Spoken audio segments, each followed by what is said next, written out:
Good afternoon. It's Monday, the 24th of May, 2021, just after 1 o'clock. Welcome to UKColumn News. Your host today, Mike Robinson, myself, Brian Gerrish. We're delighted to be joined by David Scott, bringing us northern exposure from north of the border. Well, things hotting up on a general hospital virus front, vaccine virus front. Yes, David, obviously last week we were showing some statistics with respect to hospital occupancy in England. Well, the BBC has finally caught up with that, it seems, because Swindon's Great Western Hospital under unprecedented pressure is what the headline is. But I haven't seen too many headlines with more general comments about the fact that this is nationwide.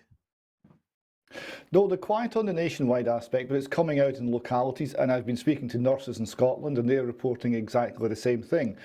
An interesting report from the BBC, because they talk about this being a completely unprecedented situation, and remember, we're in now late May, so the time where it's normally busy in the NHS over the winter period, where the seasonal flu and similar conditions has passed. Despite it being unprecedented, there's lots of kind of explanations being offered. It's the fact that people have been putting off going to hospital. It's the fact that there's social distancing and that reduces the capacity of waiting rooms. All of these things are offered as very unconvincing reasons for why the hospital is so full. And we know from other hospitals, it's emergency admissions and very serious cases that are taking up space. Well, the term that was used was acute. Now, it's interesting that they're suggesting that social distancing has something to do with that, because, of course, they didn't mention social distancing at all during the winter when they were showing pictures of ambulances queuing outside A&E and claiming that this was because of the pressure being placed on the hospitals by coronavirus. But look, let's have a look at some more stats. This is the Department of Health. Sorry, wrong graphic. This is Department of Health in Northern Ireland. They have actually quite a useful statistics website for hospital occupancy, unlike Public Health England.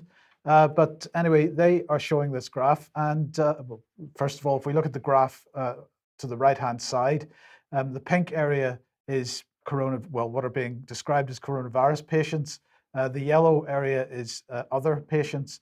And if anything should turn black, if it turned black at the peak, then that means that basically they have more demand for beds than they have beds available. Now, what's quite staggering is the number of beds, total beds available in Northern Ireland seems like 3,031. I understand from the very kind person who sent this through to me this morning that reminded me that there was a massive argument a few years ago when the number of beds in Northern Ireland was reduced from 7,000 to around 3,000.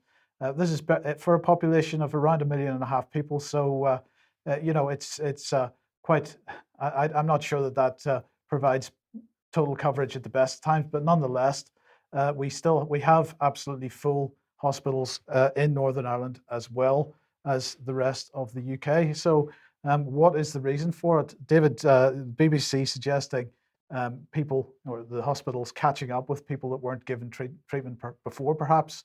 This is undoubtedly part of it, the fact that GPs aren't doing their jobs, although in Northern Ireland they absolutely are. So it's not in GP surgeries in Northern Ireland are open for business. So that's not the reason in that part of the world, even though it might be part of the reason in the rest of the UK. But the question has to be asked, what is the impact of vaccine adverse reactions on this? Yes, and this is one of the areas that the government's solving by simply not looking. Because as these people go in with assorted reactions, which we know are certainly being reported as adverse vaccine reactions on the yellow card system, they're not routinely being asked regarding the vaccination status.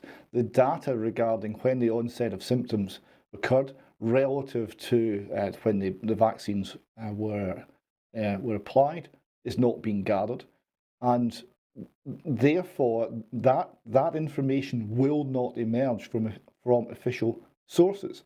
It's simply not being sought. Indeed, and other statistics not being sought. We should remember parliamentary questions on this, the number of people that have died within 3 weeks following vaccination, and particularly following the second vaccination, but the government not gathering those statistics, or at least not admitting that they're gathering those statistics, so we can never find out. But let's move on to biosecurity, biosurveillance rather. because the government is once again pushing this notion that they are testing sewage for traces of COVID-19. Now, Patrick mentioned this on Friday, but there's a new press release about this. And this is apparently because the government has ramped up genomic sequencing to help rapidly detect outbreaks of variants of concern. So the Environmental Monitoring for Health Protection Programme, which is led by the Joint Biosecurity Centre, which is a part of the newly formed UK Health Security Agency, has reached a new milestone of testing wastewater for COVID-19 and variants across more than 2/3 of the population in England. A new laboratory in Exeter has opened last month, and this is dedicated to analysing wastewater. So just in case people aren't quite aware of what this is all about, let's see what the government is saying about it.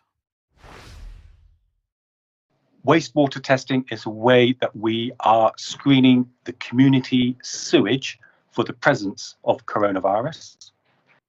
Some people show symptoms, but not everybody shows symptoms. But all people who have the virus will swallow it, will cough, swallow, and it passes through them and into the sewer network. And we can collect samples at various points along the sewer network, and we can analyse those for the presence of the coronavirus. Doesn't tell us how many people necessarily have the virus. It certainly doesn't tell us about individuals, but it allows us to check changes over time, and it allows us to make comparisons between different areas of the country. At the lab, the samples arrive and they are concentrated. The viruses are concentrated and purified. We can then make some measurements to see how much coronavirus is there, but we then also have some material left over. That material can then go to a sequencing lab, and the sequencing lab can give us even more detailed information on the viruses, including the presence of different variants. So we have samples arriving from all over the country, and we can then get sequence data on different variants from all over the country. So Brian, that should make you feel much better.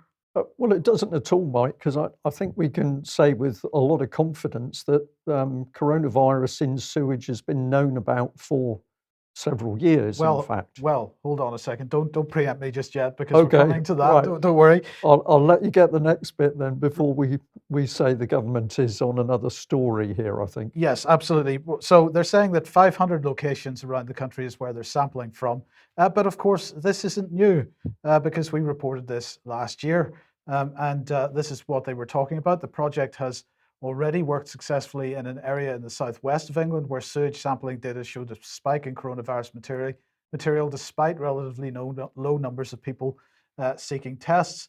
And George Eustace had said this at the time. This was back in October, November time. This is a significant step forward in giving us a clearer idea of infection rates, both nationally and locally. He wanted to say, particularly in areas where there may be large numbers of people who aren't showing any symptoms and therefore aren't seeking tests. Sorry, that's a duplicate. So now this is a key point. This was made in the little video clip as well. The whole idea of asymptomatic spreaders, the government keeps trying to push this. But this program began, as I say, back in June last year. And suddenly it's absolutely back in the media again when it suits them. Because, of course, when it didn't suit them, was earlier than that, back in, I think this was May, or no, this is June. This particular headline was in June, but SARS-CoV-2 traces detected in Barcelona wastewater from March 2019. Well, that's significantly before the alleged first case in Wuhan. Now, this particular report, of course, has been absolutely debunked and discredited by all kinds of people. All kinds of fact checkers have said that this was nonsense. This was a scientific study, but that's been debunked. But of course, that wasn't the only one, and I haven't seen anybody debunk this one because Brazil was finding coronavirus in sewage sample in November 2019. So, as you say, various places around the world apparently finding coronavirus in sewage samples in 2019 before the official narrative says that coronavirus was doing the rounds. That was all debunked, but now that the government wants to use it to try to search every possible nook and cranny for evidence of coronavirus, even though it's not really there. Now it's suitable as a method of discovering it. Indeed. And of course, the other thing we can mention is raw sewage being pushed out into the sea in the southwest of England, in particular Cornwall. This has been a major problem. So we can ask the question whether infected sewage has actually been pushed out into the sea. And I think South West Water has been very reluctant to answer questions from the public about this, including where raw sewage has been released in the Carbis Bay area, which of course is where the G7 is going to take place. So we'd hope that the world leaders would not be swimming in seawater contaminated with sewage and COVID. That would be a little bit unfortunate for Boris's team. David, I can see you frowning. No, I'm just glad that the UKColumn presenters actually know the difference between wastewater and water, because when it was announced by Matt Hancock, he didn't. He said that the evidence is in the water, and I would have to point out, as a civil engineer, that water and wastewater are very different things, and it's important to know the difference. Well, I think it probably is, indeed. Yeah, right, thank you for that. Well, we've just moved across onto the subject of Cornwall, and I thought this would be timely to bring in some pictures that we were sent of Treliske Hospital. So this is Royal Cornwall Hospitals Trust, and we thought viewers would be interested in the state of hospitals in UK today. So we're becoming a world leader, apparently, in all matters to do with medical and biotech. This is a little glimpse, and the person said, is this really a hospital or is this some sort of prison?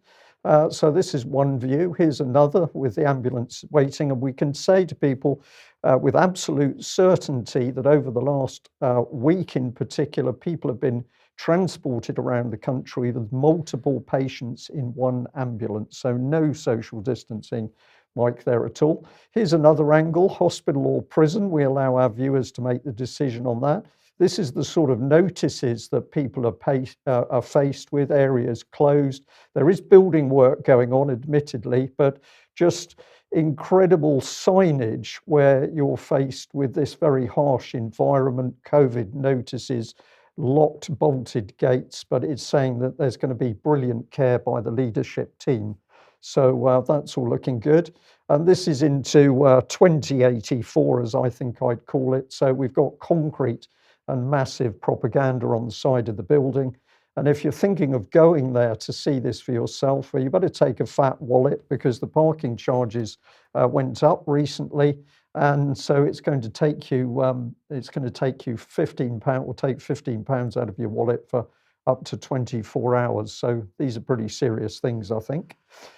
We've also had some emails in thanking us for what we're doing, and following on, this person had actually said that they tried to get in to see their GP, or sorry, they tried to get medical support, and this was the automated response that they'd got back. So it's referring them back to online methods of trying to get medical support. This was the one thanking us for sanity and clarity, but also pointing out that basically they tried an FOI asking about hospital capacity. The NHS didn't want to answer that and pushed it on to Public Health England. So statistics, it seems, Mike, are being manipulated quite successfully. Yes. Well, look, let's have a look at the UKColumn's Yellow Card website. Here it is, yellowcard.ukcolumn.org. Nothing much appears to have changed there, except there is a new tab at the top which says graphs. So if you would like to click on that, we'll take you to a page with all kinds of graphs on this. First of all, at the top, we've got the graph showing the total doses administered. So the red line there is AstraZeneca, the green line, the solid green line is Pfizer, and the dotted green line is the second dose from Pfizer, and the dotted red line, second dose from AstraZeneca. And as you can see, not very much has been coming out from Moderna just yet, not much use there. If you scroll on down, you'll find some more graphs here. First of all, total fatalities on the yellow card system, and total reactions here. I thought this was quite interesting, because if we look between Pfizer and AstraZeneca in the red, and Pfizer in the green, we find that Pfizer has had much fewer reactions than AstraZeneca. This is partly because there's fewer doses given out, perhaps, but nonetheless, what is that, about 25% of the adverse reactions are coming from Pfizer.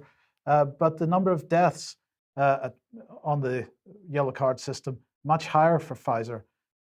So it seems if you have an adverse reaction having received the Pfizer vaccine, it looks like the outcome is potentially much worse. But it also seems to suggest, David, and I'm interested in your thoughts on this, it seems to suggest perhaps that what we're seeing there is not necessary, because the excuse that's being used by many people is that, of course, you would expect to see deaths amongst people that are vaccinated in any case, and that the deaths that are attributed to the vaccines, or at least are recorded on the yellow card system, are probably just deaths that you would have seen anyway, had they been vaccinated or unvaccinated. But actually, this suggests something else is going on there, because it seems to me that if this was just sort of background radiation, as it were, you'd see similar proportions in terms of the numbers of reactions and the numbers of deaths. Yeah, this is a very important thing. Remember, we've had nurses reporting to us that they could tell from the people coming into hospital from their symptoms which of the two vaccines they'd had, Pfizer or AstraZeneca, before they asked them. They could tell from their symptoms. So there are differences, and this has been shown in the statistics. These differences say it's not simply random background events, it's something else. And also, that total doses administered graph, that says that Pfizer stopped being administered as a first dose in early March. That's right. There were very, very few new first doses of Pfizer going out since early March, but the second doses have ramped up since then. So whether that's because they were diverting these onto second doses or not, I don't know. But just one final thing on this: if you do hover your mouse over the graphs, you get a little tooltip coming up showing the actual figures. So you can hover your mouse over various parts of the graphs and get some idea of the proportions and the statistics there. And it's fascinating the amount of information that's now coming out of those MHRA figures, Mike, as a result of that search engine that UKColumn is now providing. Well, we've obviously upset somebody over the yellow card statistics, and the fact that we've been encouraging our viewers to go and have a look at the government's own MHRA yellow card statistic data. What am I talking about? Well, let's bring in the Daily Mail, which is published a couple of days ago, a truly astonishing headline: from losing teeth to flatulence, the bizarre reactions Britons claim to have had after getting AstraZeneca's COVID vaccine, and how unexplained crying is 5 times more common than deadly brain clot. Exclusive, weird reports, including retirement, taking up smoking and insect bite. Drug regulator lists everything the public claim happened to them after vaccine. Remember that statement: drug regulator lists everything the public claim happened to them after the vaccine. Deadly blood clots have been reported, but only in tiny numbers. MHRA says suspected reactions are not proven side effects of the vaccine. This is a truly disgraceful article. It's an insult not only to the Daily Mail's readers, but also to anybody who has now suffered an adverse reaction as a result of whether it's AstraZeneca or Pfizer or Moderna or whichever one they've had. This is the journalist that put this disgraceful article up, Sam Blanchard, who's apparently the deputy health editor for the Daily Mail. I found him on Muck Rack, which is maybe appropriate. Let's have a look. Britons claim AstraZeneca's corona vaccine has caused them to lose teeth and develop flatulence, the Mail Online can reveal. So the first thing we see him doing is using schoolboy humour to undermine the whole of the yellow card vaccine adverse reaction data, which is the government's own data. So what he's sneering at here is what the government and the NHS and the MHRA have put out themselves, and he believes that he can smear it so the public won't have the attention focused on these adverse reactions. He goes on: the reactions include common side effects like headaches, fevers, muscle pains, which have all been reported thousands of times and are, quote, known to be normal, affecting more than 1 in 10 people and clearing up on their own. So this is misleading. This is deliberately misleading by Sam Blanchard, as we know that the MHRA has not carried out any analysis into the side effects, and particularly not at the time they happened. So somebody could have had what appeared to be an innocuous headache, but later that develops into something much more serious.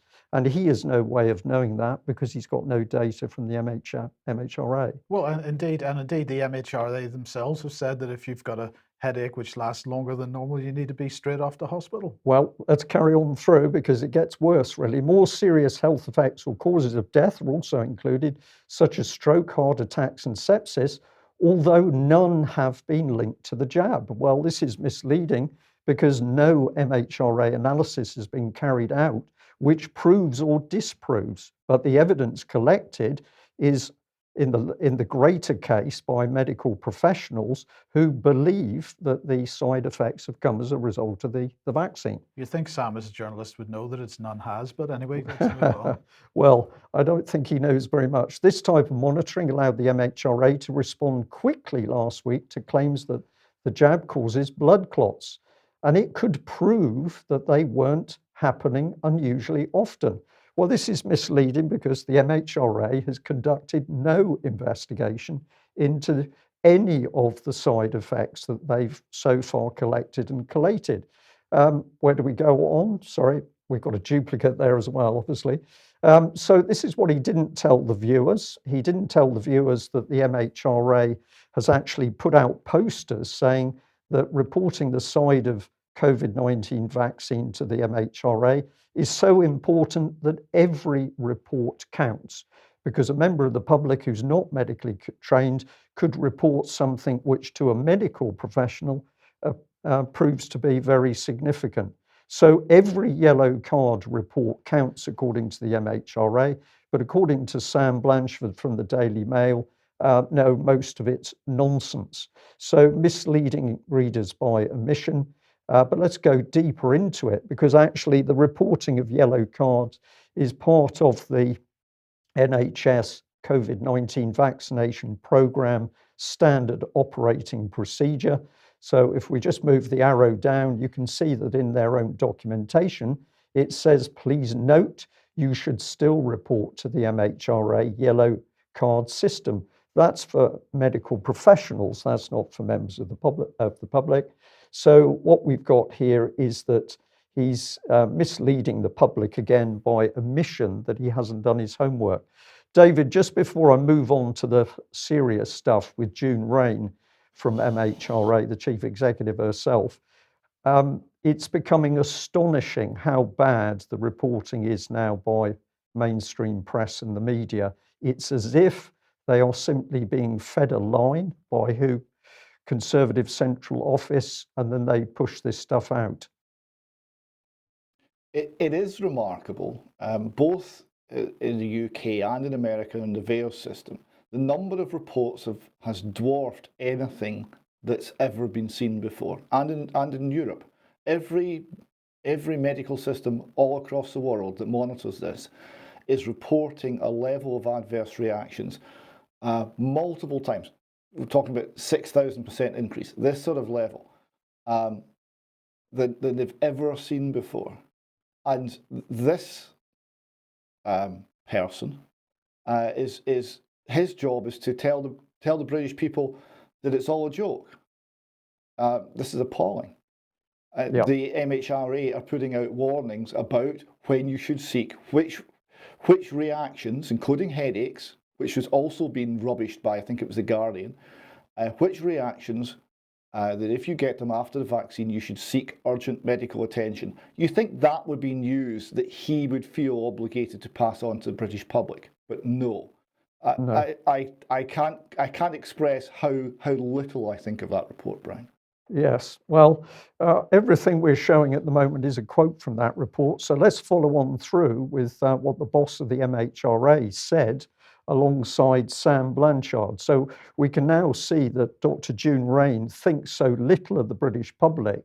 She's happy to go in a joint article with Sam Blanchard of the Mail to effectively smear the intelligence of the British public. So this is what she had to say. She said, the yellow card scheme is a mechanism by which anybody can voluntarily report any suspected adverse reactions or side effects to the vaccine.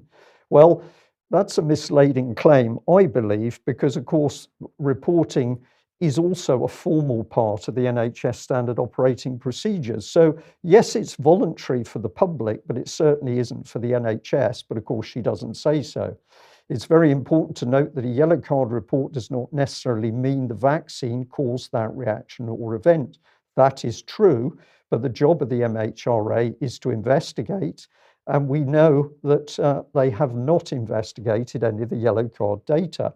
We ask for any suspicions to be reported. And at that point, we could say somebody suffering from severe flatulence might actually be suffering from some other medical condition, which could ultimately be serious. The Daily Mail reporter can't answer that question, only a medical professional can. But Dr. June Rain says here very clearly, we ask for any suspicions to be reported, even if the reporter isn't sure it was caused by the vaccine.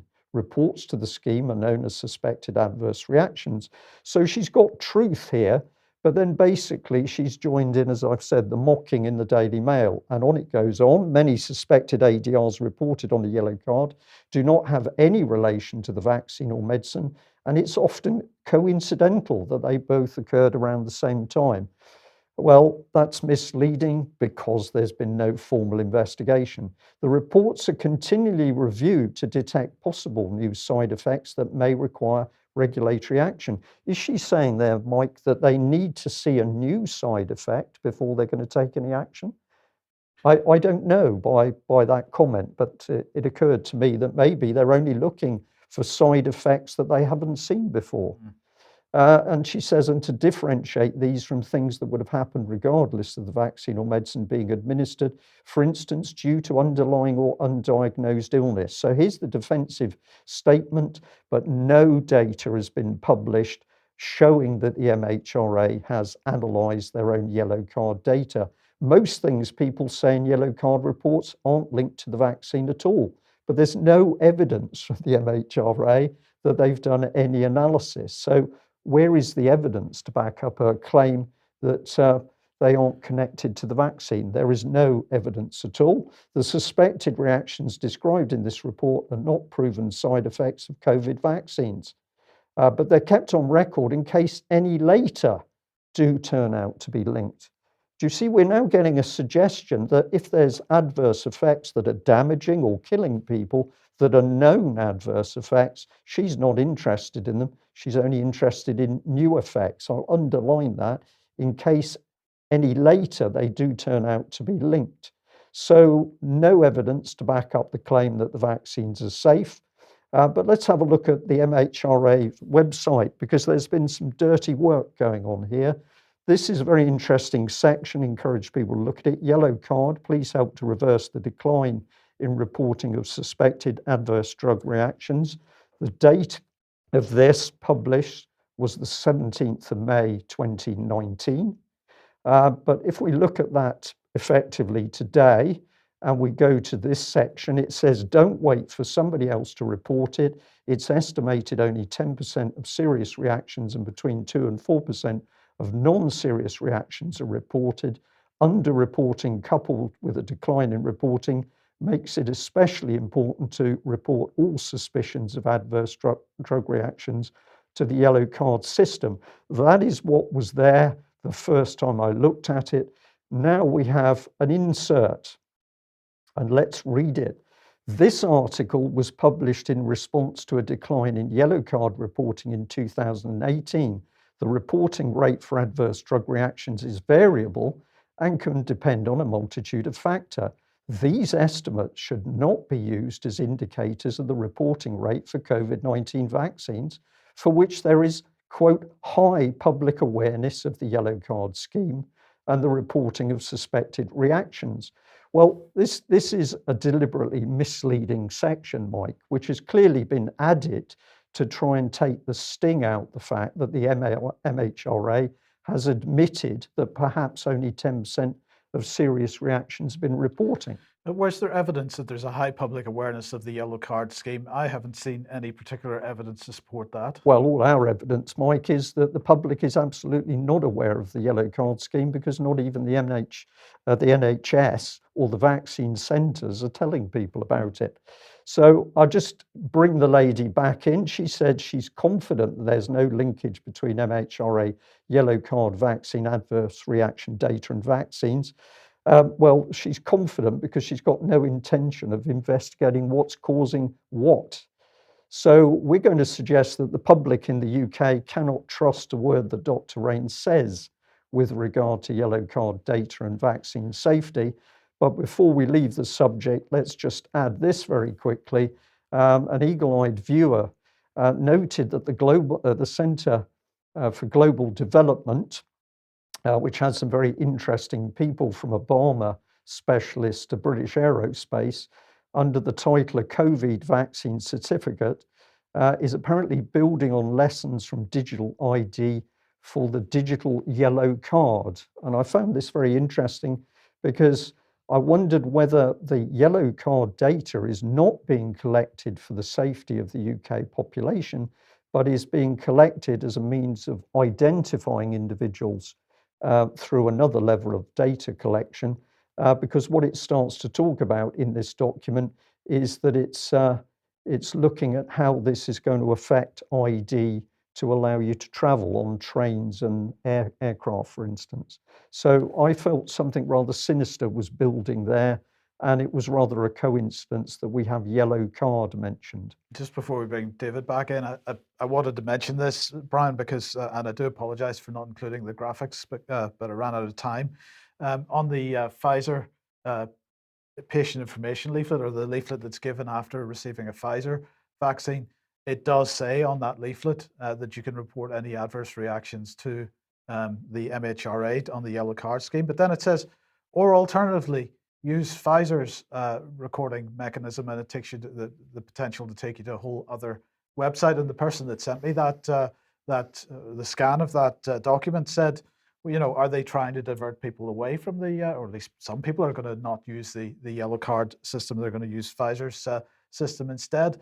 So, you know, the whole thing, there are many, many questions to be asked, not many answers forthcoming. David?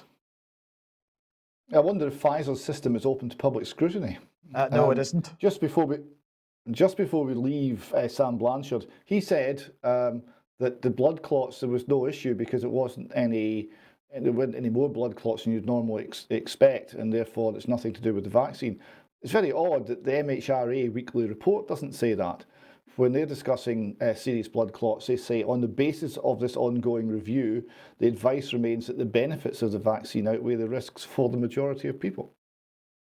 Yeah, that's a completely different story. Yes. Yeah. Well, I'll just interject and ask our viewers and listeners to take the Daily Mail to task. Should the Daily Mail be allowed to put out such a misleading report? Should the Daily Mail be allowed to mock members of the UK public who've suffered severe vaccine adverse effects that have been diagnosed by senior clinical staff inside the NHS? Should Sam Blanchford be allowed to get away with this? Our opinion is no, but a number of emails and polite letters to test him on this would be, I think, very valuable. But David, what's the picture in the rest of Europe then? Well, this is from What Doctors Don't Tell You. This is across the EU, the 27 countries left in the EU. 10,000 deaths have been recorded following vaccines and 400,000 serious injuries. So this is, they've received 415,000 reports of serious adverse reactions and deaths from one of the 4 COVID vaccines. The deadliest vaccines are the mRNA vaccines, and Pfizer has been associated with 5,368 deaths, and Moderna with 2,865. And these 2 vaccines together amounted to 193,513 reported injuries. So this is the same pattern we're seeing in Britain. Very serious and utterly unprecedented reports of death and serious adverse reactions following the vaccine. But then what about Japan? This is a tweet here from Gilad Atzmon, who's been studying the figures on this very, very closely. And he writes, Japan was doing pretty well on the COVID front, but then on the 1st of March, it started to vaccinate itself. Now its health system is on the verge of collapse. The same path we saw in the UK, Israel, Gibraltar, Portugal, and the United Arab Emirates. And you see here that where the vaccine, the cases, the blue graph here is cases. The cases were in sharp decline. The vaccine program started, and there was an immediate turn up, and the number of cases and the number of deaths spiked once again, a pattern we've seen over and over. Yes. Now, allegations that the CDC is manipulating the data to prop up vaccine effectiveness. This is it's an excellent article by Kit Knightley in Off Guardian. It's absolutely vital reading, and it's astonishing stuff. So the headline here, this is manipulating data, and they continue. New policies will artificially deflate breakthrough infections in the vaccinated. So they're defining breakthrough infections as people who've been fully vaccinated but still get COVID, while the old rules continue to inflate the case numbers in the unvaccinated.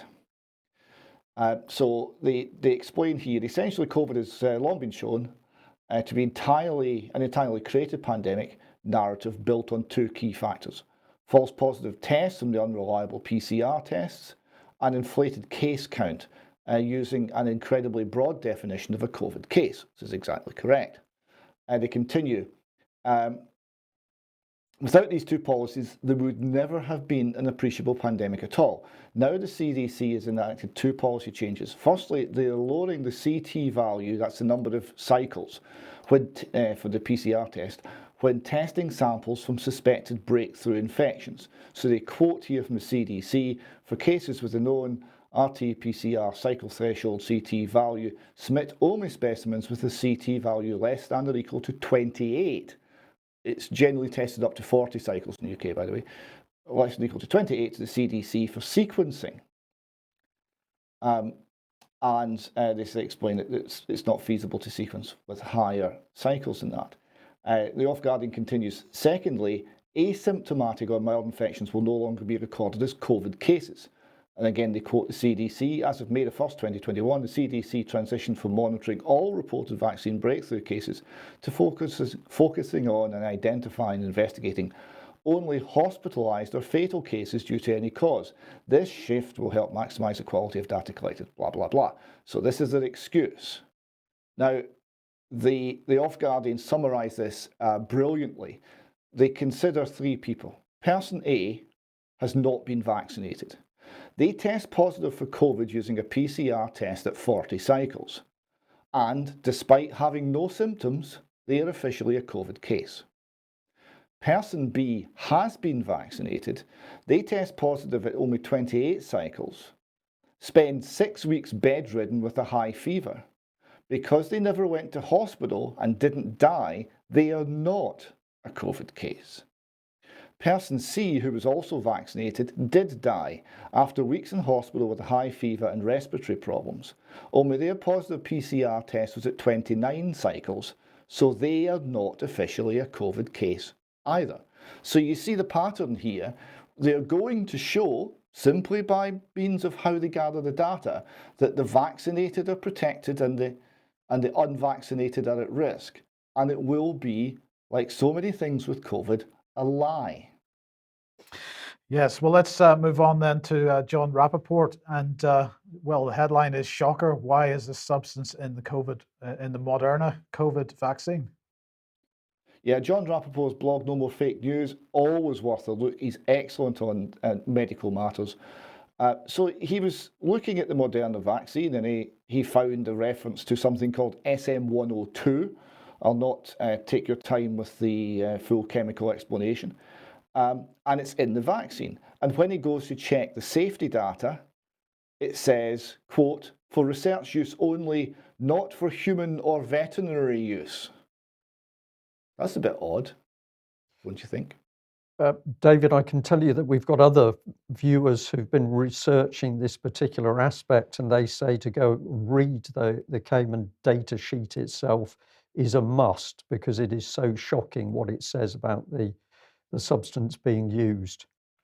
Okay, and well, we've got to be encouraged because there's not enough people getting vaccinations. So now we're using London taxis to encourage us, or are they taking us there even?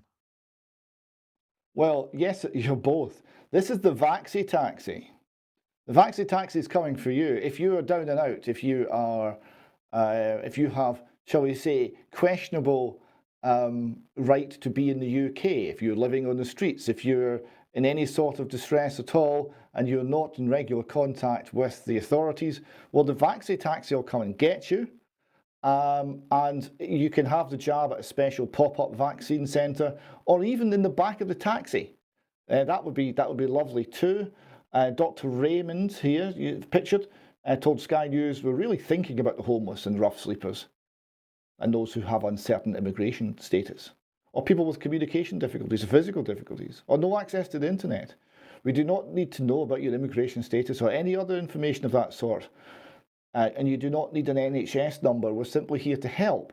So there doesn't seem to be any assessment of risk with your background or pre-existing conditions or anything like that. We're just going to get the shot in your arm and then presumably throw you out the back of the taxi and hope that there's no serious adverse reaction, including, as we remember from the early stages, people were suffering allergic reactions, and these were immediately life-threatening. So how is it safe to be vaccinating someone in the back of a taxi and not having any equipment available should they suffer a serious allergic reaction and go into cardiac arrest? It's got to be criminal if that type of medical support is not available, which again the NHS standard operating procedures talk about, that there's got to be the anaphylactic teams available on site, then this is criminal activity by the government. Right, so we'll just briefly mention this. Israel is lifting almost all pandemic restrictions on the 1st of June, and that includes the use of the so-called Green Pass, David. I'm quite sure this is because of the claimed success of the vaccine rollout, but nonetheless, I would probably expect to see all this stuff back again in September or so. Well, they were pushing very hard, and there was so much criticism coming from so many fronts in Israel about the actual effect of the vaccine program and the loss of liberty and the introduction of show me your papers type passports, that there seems to have been some sort of reverse in the direction of travel here. And while I'm very relieved to see it, you may be right, it may simply be a pause. Yeah. Now, let's briefly move on to this. This is the Independence. U.S. intelligence found researchers at Wuhan lab were hospitalized shortly before coronavirus outbreak, report claims. Now, this, of course, is pushing the narrative of this so-called gain of function, that the coronavirus was as a result of research being done in the Wuhan lab funded by Fauci and so on, and that they created an extremely virulent and dangerous virus, which subsequently did the rounds and killed 3 million or 300 million people worldwide, whatever the number is now. And of course, well, is that true? I don't think the figures stack up on that. And as we just pointed out earlier on, there's research suggesting the coronavirus was doing the rounds before the claimed beginning of the whole thing in December or November 2019. But here's the thing.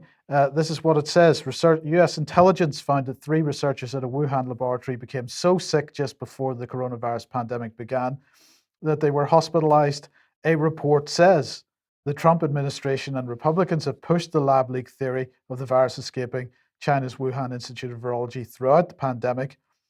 Current and former officials familiar have expressed differing opinions on the evidence of the November 2019 sickness of the lab researchers. According to the Wall Street Journal, which is where this originally came out, one official said that the intelligence came from an international partner of the US, but it needed further investigation. But another person told the newspaper that the intelligence was stronger than that. And so yet again, David, we have another intelligence leak, and I've got to ask, was Yellowcake not enough? What about Skripal, Russiagate? How many intelligence leaks do we need before the penny drops?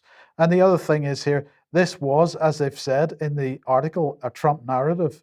And this is the same Trump that the mainstream press was railing against for the last 6 years.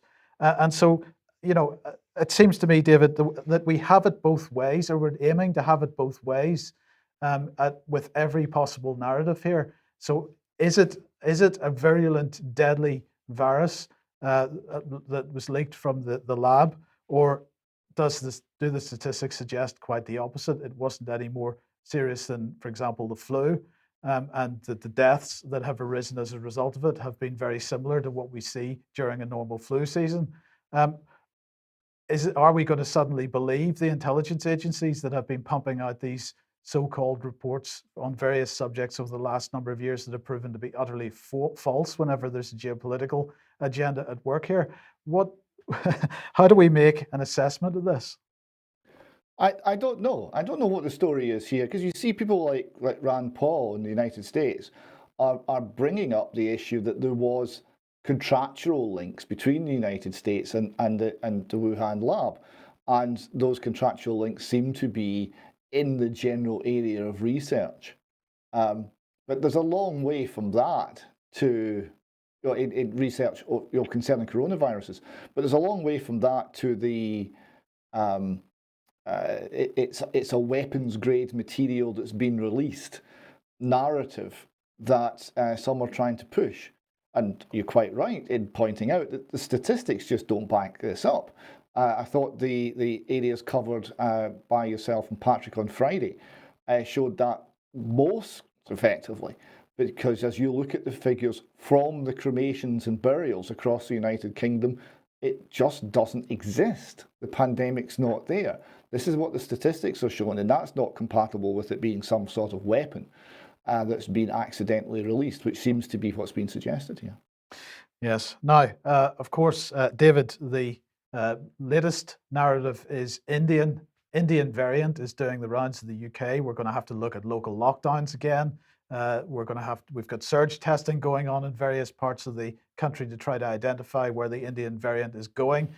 We've got obviously people studying other people's poo in order to do the same thing. But the Indians not very happy about it. So this is the Ministry of Electronics and Information Technology for the government of India.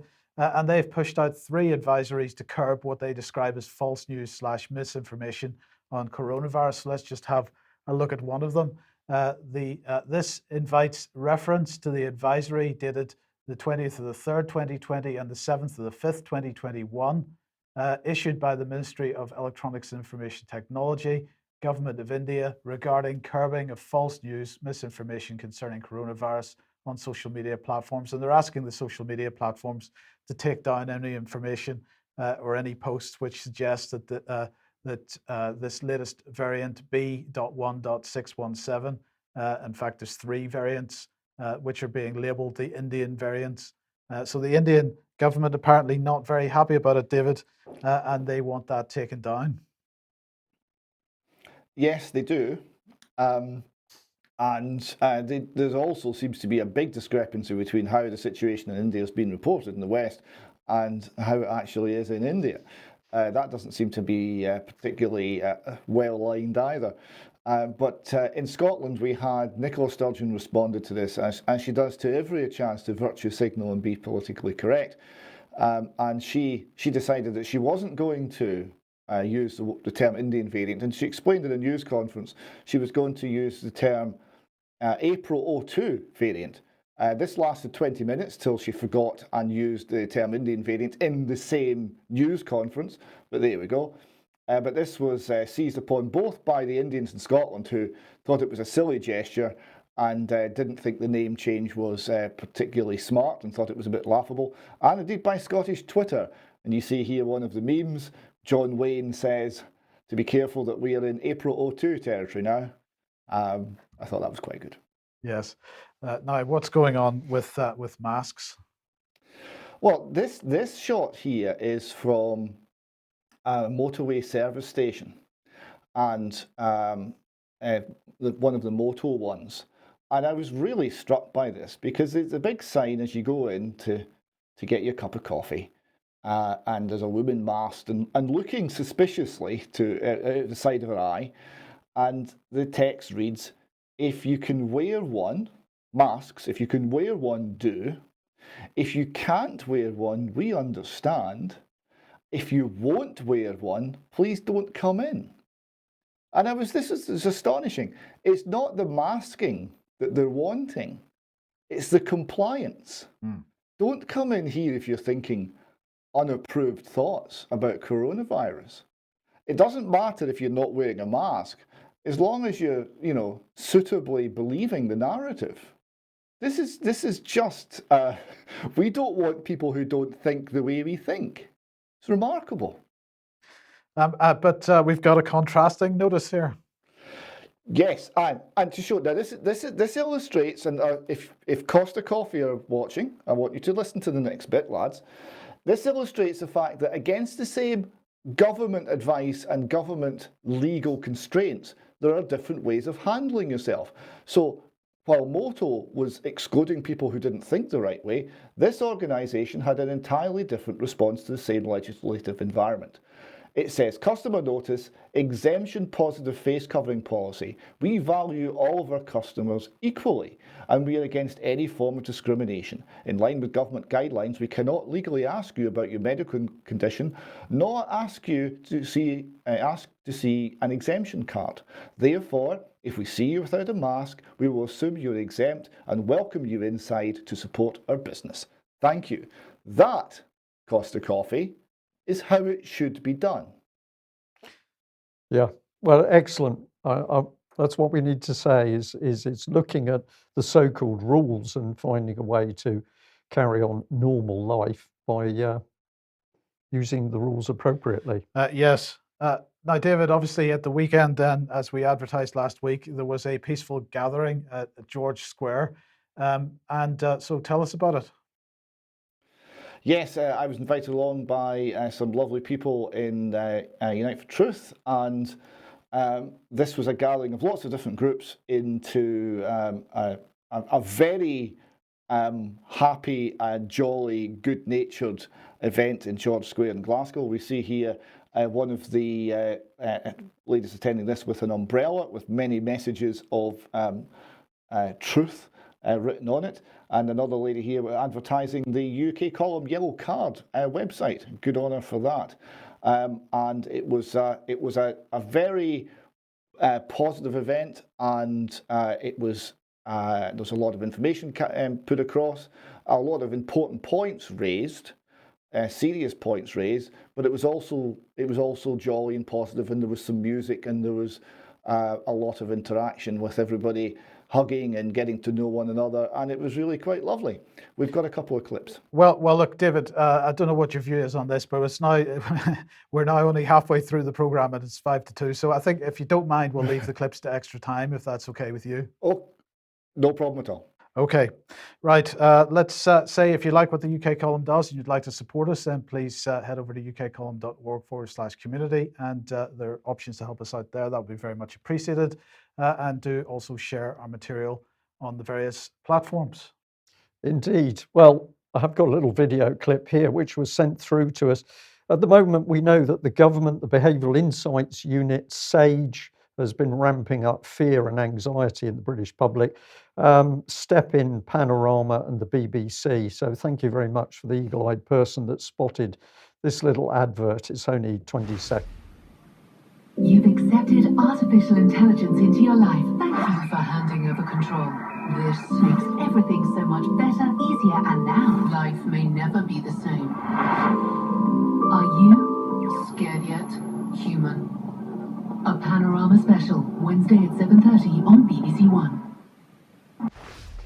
Well, that says it all. The BBC using taxpayers' money to throw in more stress and anxiety at the public, but we should expect it from the BBC, of course. Nicer things. This subject of sanity and clarity is coming into the UK column Another email here with somebody saying, thank you for bringing me sanity and clarity these last months in the middle of the most insane period of time this country has ever seen. So these are really nice emails because it's telling us that what we're putting out is helping our viewers and listeners, and we're really pleased about that. We enjoyed receiving this. So Sky News, UK total second doses 21,659,783. Who's telling us? Well, it's our Prime Minister. And how do we know? Because he's wearing a badge which says that he is Prime Minister. That's in case he forgets when he gets up in the morning. So don't know who's the bigger disaster, whether it's Boris Johnson or possibly that's an F-35 behind him. But thank you for that one. This one is very, very interesting because somebody who's done a lot of research has found that the US Food and Drug Administration Agency is now stating that mRNA is actually a gene therapy. So you can do the research for yourself. This document is real. It says currently mRNA is considered a gene therapy product by the FDA. Unlike certain gene therapies that irreversibly alter cell DNA and could act as a source of side effects, mRNA-based medicines are designed to not irreversibly change cell DNA. That's the claim. This is Moderna making this claim.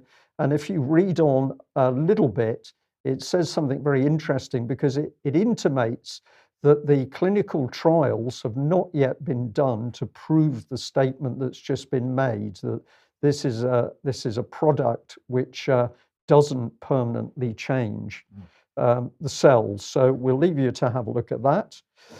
We've got this one here. Thank you for the person who sent this in. A little while ago, we showed a heavily redacted document that was all about emergency planning in UK from a medical point of view. We asked why they were so shy. Well, this was some information about how that emergency planning system works. We've got this person saying to us, did I really hear in the Manchester Vaccination Centre clip that we played last week, one of the staff saying, fingers crossed, you won't be talking about side effects of the vaccine? Well, the vaccine staff certainly did say fingers crossed, and that's repeated several times. I'm just going to put up here that the full clip, which is 15 minutes, but it does contain more information, will be up on the UKColumn website tonight alongside with a supporting article. And well, if you don't agree with getting jabbed, you are now definitely a refusenik, according to the Daily Mail. Well done to you, Mike and Patrick, for identifying what an insult the refusenik really is. But here we are with troops being threatened that you better take it or we're not going to consider you fit to do your job, and that's a disciplinary matter. And clearly the establishment's worried. Chelsea Clinton has apparently been dragged up by, this is the Catholic Press Agency reporting that in an online Vatican conference exploring the mind, body and soul, Chelsea Clinton called for the regulation of anti-vaccine content on social media. So I was very encouraged by that because it shows progress. Yes. But we're making progress, I think. Yeah, well. David, BBC here from quite a few years ago now. I think this was 2007. Humanity is the greatest challenge.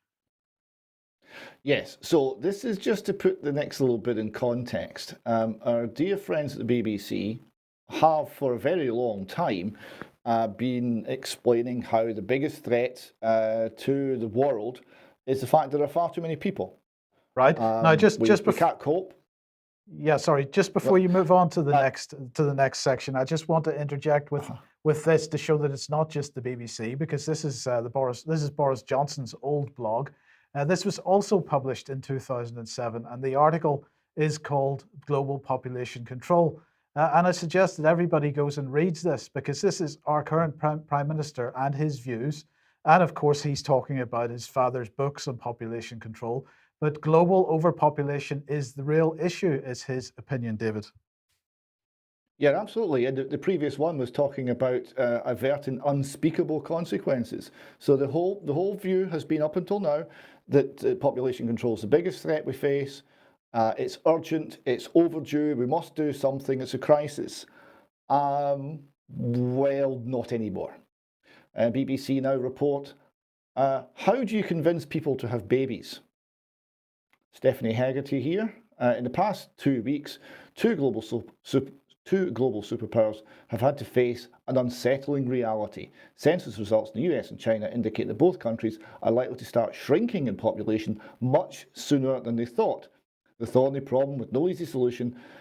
Some, like Russia, have tried throwing money at it, offering parents generous cash incentives to have children. But policies like this rarely work in a vacuum. Parents need a system that offers much more. So how can a government convince people to start having babies?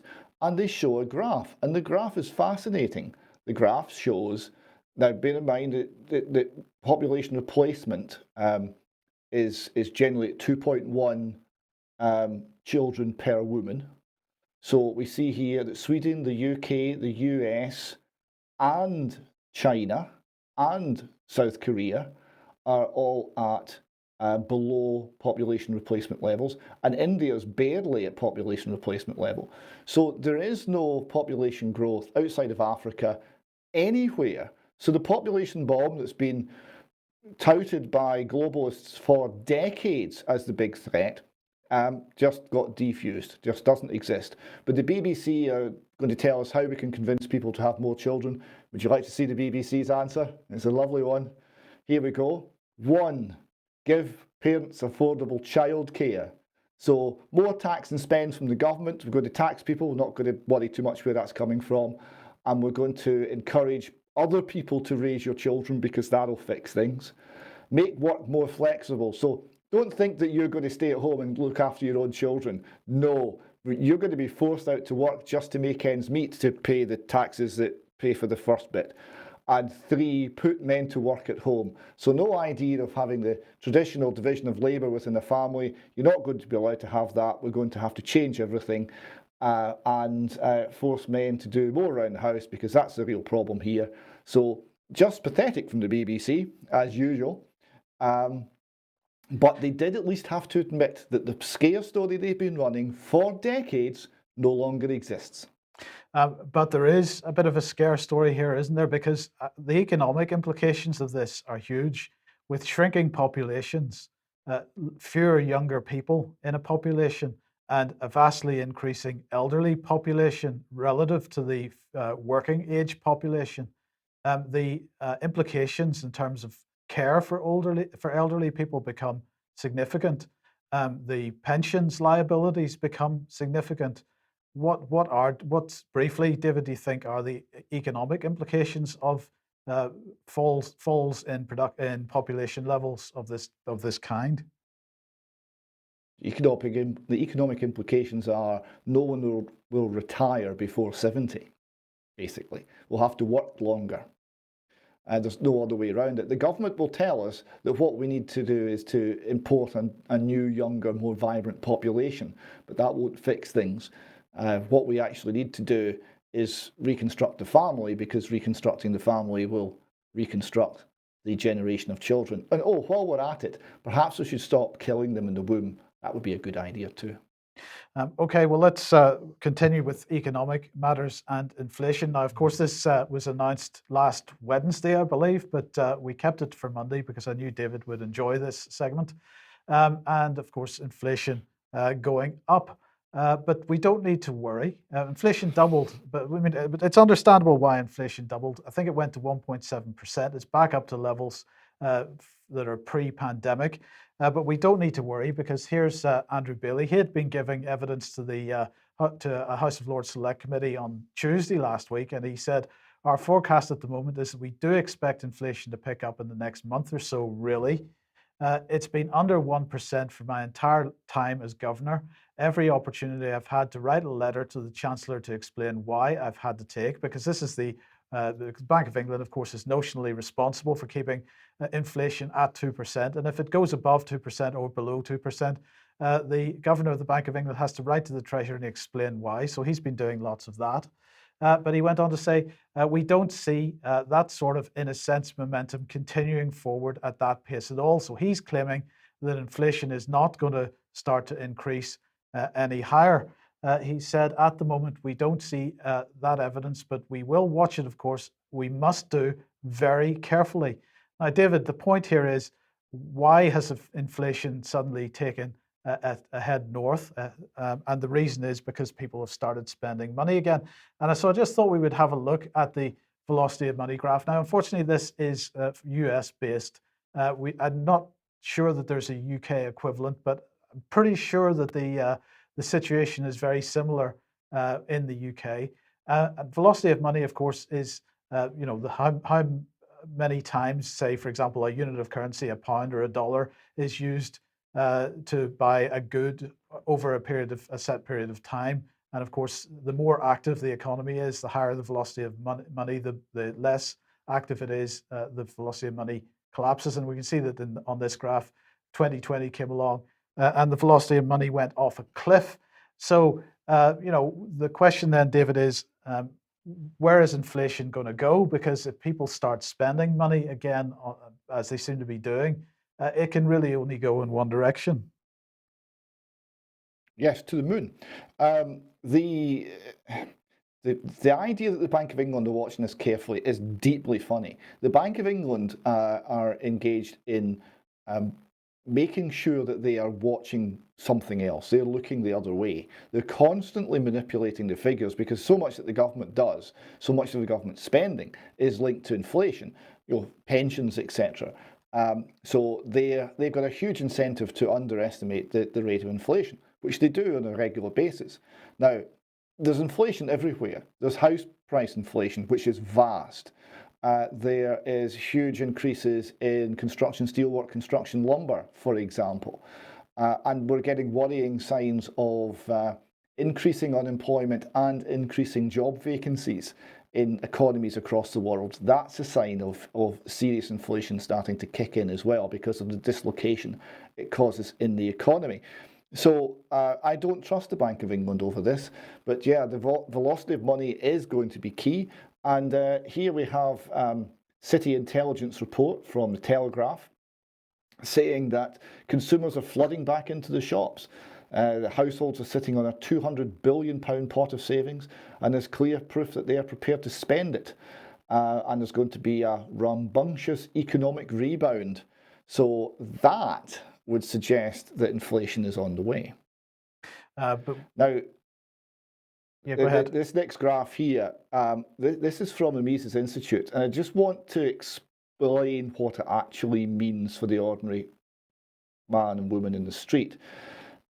Inflation is paper money printing and devaluing of the value of money. It used to be that money was, however tenuously, linked to gold, which couldn't be printed, and there was a limit on this. And the gold standard, the last vestiges of it, were removed in 1971. This graph is called the Gini ratio, the gross income inequality ratio, where 0 in this graph at the bottom would be perfect equality, and 1 would be where one person gets all the cash. So as the graph goes up, income inequality gets worse. As the graph goes down, it gets better. And you see here the pivot point was exactly where we came off the gold standard in 1971. At that point, funny money was ruling, and the people who were in control of the financial sector did very well. Income inequality increased. It had been decreasing for decades. It reversed.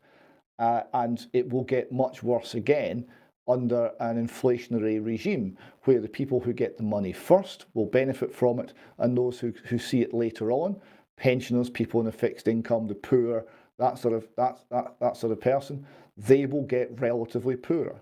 That's what it does. But this is also what it does, David. Well, if they really lose control, then we've got the Zimbabwe option. It's been done in many other countries, Israel for one, Germany famously. It can happen to advanced economies and it can happen to more more of rural and agricultural based economies, it just takes enough money printing. Here we see the $100 trillion Zim note. And there used to be, as you went into South Africa, a bin for these things because they didn't want the Zim dollars flooding and filling up all the waste paper baskets. There was a special bin for it as you went into the country. Well, look, just to end this section off, if anybody thinks that can't happen here, let's go back to Andrew Bailey, because he said this while he was speaking to the House of Lords as well. I would not wish to suggest that we've hit the limits of quantitative easing. We keep that under careful review, but there are no natural limits, David. No natural limits to QE. Keep it pumping, keep it going, and very soon we will also have a £100 trillion note. I'm looking forward to the day. Yep, it's coming. They're going to do it to us. I think they are. These people don't know what they're doing. Oh, well, I think they do know what they're doing. Well, anyway. those controlling the money are controlling the politics, that's for sure. Now, we have to go back in history again. We've been doing this a little bit. Here's Michael Gove. He was speaking in mid-2019, and in fact, he made written comments on this much earlier. So back in 2019, he was the farming minister. I can't remember exactly which title he held. As we leave the EU, he said we've an historic opportunity to deliver a farming policy which works for the whole industry. That's what he was talking about. He was talking about creating public goods. He was talking about the money that we were no longer having to pay to the Common Agricultural Policy. And what were we going to do with all this money? Was it going to go into food production? Absolutely not. It was going to go into turning farming land back into wildflower meadow, woodlands, footpaths, and this kind of thing. So the government launched a whole program on sustainable farming. And this is what they said: environmental land management scheme to incentivize sustainable farming practices, create habitats for nature recovery, and establish new woodland to help tackle climate change. There was nothing in this about farming. There was nothing in this about growing food, which of course is the purpose of farming. Direct payments will be reduced fairly, starting from the 2021 basic payment scheme year, with the money released being used to fund new grants and schemes to boost farmers' productivity and reward environmental improvements. But they're not boosting farmers' productivity to produce food, they're boosting farmers' productivity to produce public goods, as it was described. So they were talking about 3 tiers of funding: sustainable farming incentive, local nature recovery, and landscape recovery. So going back to Gove for a second, he said the UK is 30 to 40 years away from fundamental eradication of soil fertility. Well, we made the point not so long ago that this was a complete lie. This is when he was Environment Secretary in 2017. And we highlighted the issue of, do we only have 60 harvests left? And Hannah Ritchie, very much an expert in this area, having had a look at soil quality in the UK and globally, making it very clear that the 60 harvest claim was absolutely false. But David, if we're heading towards sustainable development in farming, that's not all that's going on in the farming industry. No, so we've picked up a few interesting stories on farming. The first one here is from the Northern Scot, which is a local paper from Elgin in the north of Scotland, and written by Eddie Galanders, a veteran farming correspondent. And he writes, the land grab is set to intensify as prices are predicted to rise again. And he says the real drivers in the current market are non-farming businesses seeking to take advantage of the carbon sequestration offered by farms to reduce their carbon footprint and meet their net zero carbon targets. And buyers looking to take advantage of the incentives offered to invest in forestry. So this is all based on the global warming myth and based on government policy, but it's driving the economics of farming away from food production. He continues, last year the phenomenally successful Ellon-based craft beer producers Brewdog bought 2,000 acres of grazing land near Loch Lomond, where the company plans to plant 1 million native and broadleaf trees on 1,500 acres. And it carried out peat restoration on the remaining 500 acres to reduce its carbon footprint of 17,951 tonnes of CO2 equivalent. It is also reported more recently that Brewdog has purchased the Kinrara estate near Aviemore, which is mostly grouse moor, and it plans to plant that as well. And it's happening worldwide. Bill Gates' Microsoft has recently launched a partnership with a large farming company in Australia to buy $500,000 worth of carbon credits in a drive to become carbon negative by 2030. Sorry, David, just before you move on with that, the Bill Gates situation. Bill Gates, as we reported on this program recently, has now appeared in the top 100 landowner list in the United States because he's just bought a shed load of farming land in the US. Actually, there are about 4 or 5 different families have now appeared for the first time ever on the top 100 landowner list in the United States. It was published a couple of weeks ago for exactly this reason. Well, this is bogus.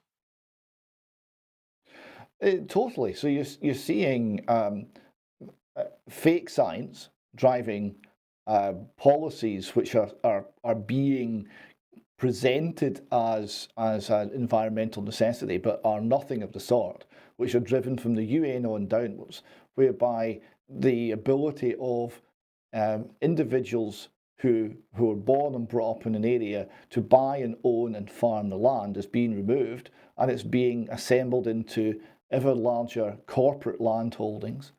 And these corporate land holdings are not interested in food, they're interested in carbon and its reduction.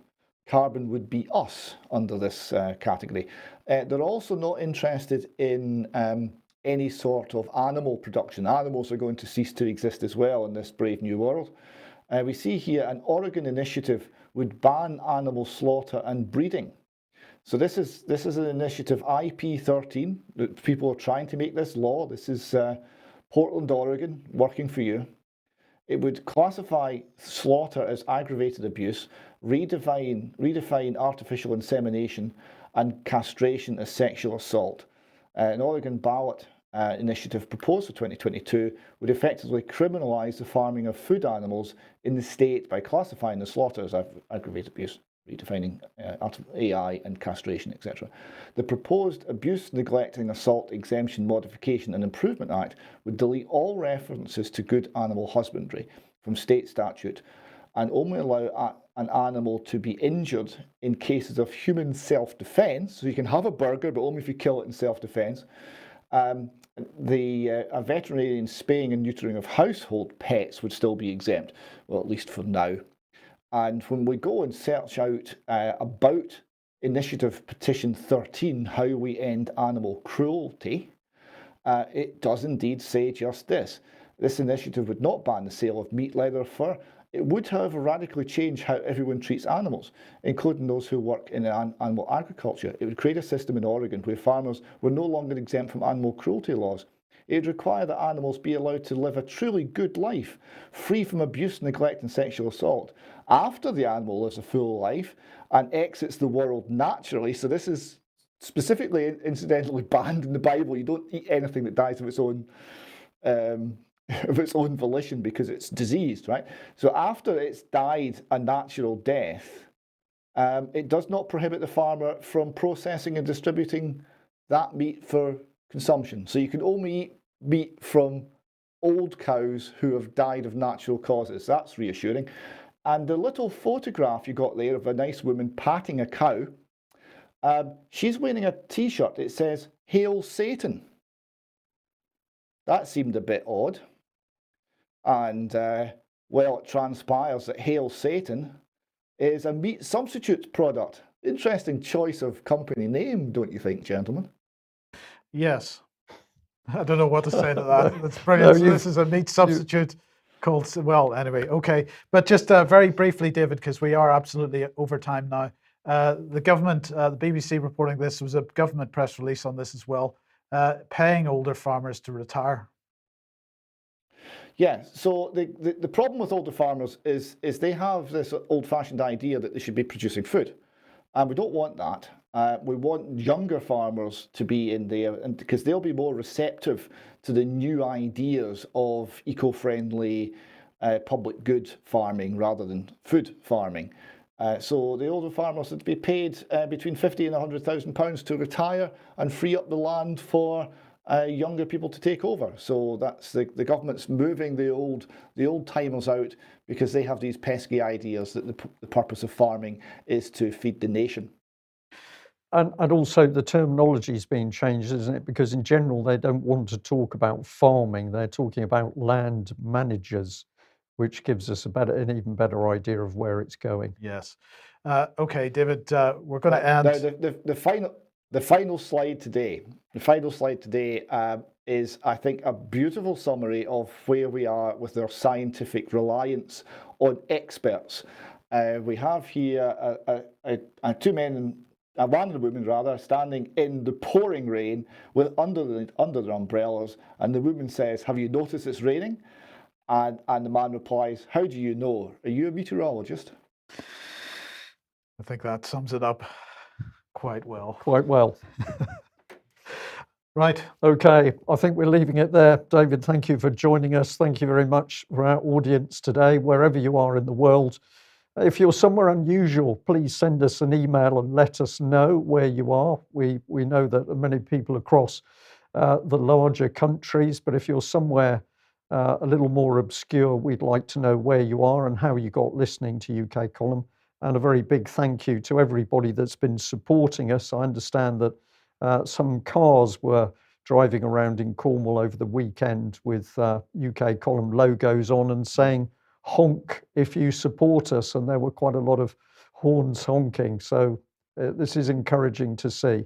Don't let the BBC get away with it. Don't let the Daily Mail get away with it. Don't let your MPs get away with it. Action conquers fear. We'll leave it there. Thanks very much. Be back Bye. in 10 minutes on the live stream Yeah. for Extra, and otherwise back 1 p.m. as usual on Wednesday. Bye-bye.